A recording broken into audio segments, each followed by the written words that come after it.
Hello everyone, welcome back to my channel Hannah spoken English. ఈ రోజు వీడియోలో daily used Telugu sentences ఇంగ్లీష్లో ఈజీగా మాట్లాడడం నేర్చుకుందాం. సో వీడియో అక్కడ స్కిప్ చేయకుండా ఎండ్ వరకు చూడడానికి ట్రై చేయండి. ముందుగా ప్రీవియస్ వీడియోలో నేను మిమ్మల్ని అడిగిన క్వశ్చన్స్కి ఆన్సర్స్ చూద్దాం.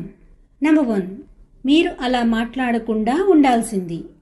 You should not have talked so, లేదా you should not have talked like that.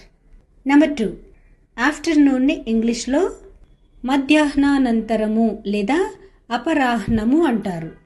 అంటే మధ్యాహ్నం తర్వాత సమయం. ఈరోజు వీడియోలో మీకుండబోయే క్వశ్చన్స్. నెంబర్ 1, నేనే పరిచయం చేసుకున్నాను. నెంబర్ 2, నీ అంతట నువ్వే రావాలి. సో ఈ రెండు తెలుగు సెంటెన్సెస్ ఇంగ్లీష్లో ఎలా చెప్పాలో కమెంట్ సెక్షన్లో తెలియచేయండి. Now let's get started. Sir నన్ను హోంవర్క్ చేసావా అని అడిగారు. Sir asked me, did you do the homework? Sir asked me, did you do the homework? మాట వినకపోతే వీపు చిట్లు పోతుంది.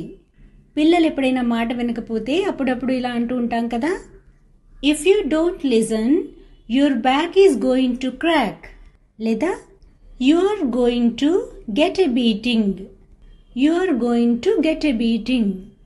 లేదా ఇలా కూడా అంటుంటాం కదా, నీ వీపు చితక్ కొడతాను, I will give you a beating, I will give you a beating. అతను పేపర్ సగానికి చింపేశాడు. He tore the paper in half, he tore the paper in half. పుండు చితికిపోయింది. The boil burst, the boil burst. నొప్పి అలాగే ఉంది. The pain is in the same state, the pain is in the same state. నొప్పి తగ్గడానికి ఏదైనా చెయ్యి. Do something to ease the pain, do something to ease the pain. నా కడుపులో అస్తమాను గురగురమని శబ్దం వస్తుంది. సో చాలామందికి ఇలా కడుపులో గురగురమని శబ్దాలు వస్తుంటాయి కదా. My stomach always rumbles, my stomach always rumbles. కొన్ని దీనికి రిలేటెడ్గా సెంటెన్సెస్ చూద్దాం. నాకు ఆకలి వేస్తే కడుపులో అలా గురగుర శబ్దాలు వస్తున్నాయి. When I am hungry, my stomach is rumbling. When I am hungry, my stomach is rumbling. మీరు రంబ్లింగ్ ప్లేస్లో గ్రోలింగ్ కూడా పెట్టుకోవచ్చు. నా పొట్టలో అలా శబ్దాలు ఎందుకు వస్తాయి? Why does my stomach make noises? Why does my stomach make noises? తిన్నాక పొట్ట ఉబ్బరంగా ఉంటుంది. సో ఇది చాలామంది ఫేస్ చేసే ప్రాబ్లం కదండి. My stomach is bloated after eating. My stomach is bloated after eating. లేదా ఇలా కూడా అంటుంటాం కదా, పొట్ట ఉబ్బరంగా చాలా బరువుగా అనిపిస్తుంది. Stomach is bloated and feels heavy, stomach is bloated and feels heavy. కడుపు ఉబ్బరం ఎలా తగ్గించుకోవాలి? How to get rid of bloated stomach, how to get rid of bloated stomach. ఇప్పుడు కొన్ని పార్టీకి సంబంధించిన సెంటెన్సెస్ చూద్దాం. నేను ఫ్రెండ్ పెళ్ళికి వెళ్తున్నాను, నువ్వు కూడా వస్తావా? I'm going for my friend's wedding party, would you like to come too? I'm going for my friend's wedding party, would you like to come too? నువ్వు కూడా రా, కమ్ అలాంగ్, కమ్ అలాంగ్. టచ్లో ఉండు, stay in touch, stay in touch. నువ్వు తప్పకుండా రావాలి. You must come over, you must come over. నువ్వు కూడా వస్తావా? Will you come too, will you come too? TOO too అంటే కూడా అని. ఈరోజు సినిమాకి వెళ్దామా? Are we up for a movie today, are we up for a movie today. నార్మల్గా అయితే shall we go to movie, can we go to movie ఇలా అడుగుతాం కదా. ఇది కొంచెం అడ్వాన్స్డ్గా ఉంటుంది, మాట్లాడడానికి ట్రై చేయండి. నాతో వస్తావా?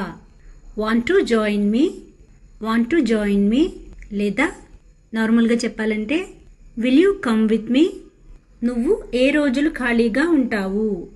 What days are you free, what days are you free. అలా కాసేపు బయటకు వస్తావా? Want to hang out some time, want to hang out some time. మీరు ఇలా మాట్లాడడానికి ట్రై చేస్తే మీ ఇంగ్లీష్ చాలా బ్యూటిఫుల్గా ఉంటుంది, కాబట్టి మాట్లాడడానికి ట్రై చేయండి. నువ్వు పార్టీకి వస్తే నేను చాలా సంతోషపడతాను. I would be delighted if you come over the party. I would be delighted if you come over the party. అతను పార్టీకి రాలేనని చెప్పాడు. He said that he cannot attend the party. He said that he cannot attend the party. అతను రాకపోతే నువ్వు కూడా రావా? If he doesn't come, don't you also come? If he doesn't come, don't you also come? కనీసం నువ్వైనా రావచ్చు కదా. At least you can come, can't you? At least you can come, can't you? నువ్వు వస్తావని ఆశిస్తున్నాను. I hope you will come. నువ్వు రాకపోతే నేను నిన్ను చాలా మిస్ అవుతాను. If you won't come, I will miss you so much. మీరు రాక తప్పదు. You must come without fail. You must come without fail. నువ్వు రాకముందే నేను వంట చేసేసాను. I had cooked before you came. I had cooked before you came. వాళ్ళని అడగక ముందే అతను డబ్బులిచ్చాడు. He had given money before they asked. He had given money before they asked. So friends, ఇదండి రోజు class. Thanks for watching and see you in the next video.